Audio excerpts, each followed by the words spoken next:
Pahinga muna, wag puro trabaho. Sumayaw sa alon, damhin ang mundo.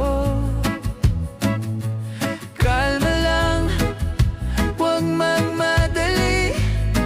Sa simpleng sandali, dun natin makikita ang ganda ng buhay.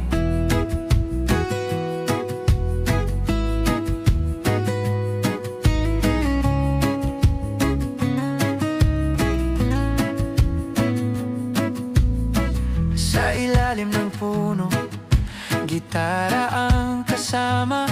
Kwentuhan, tawanan, hanggang sa mawala ang kaba.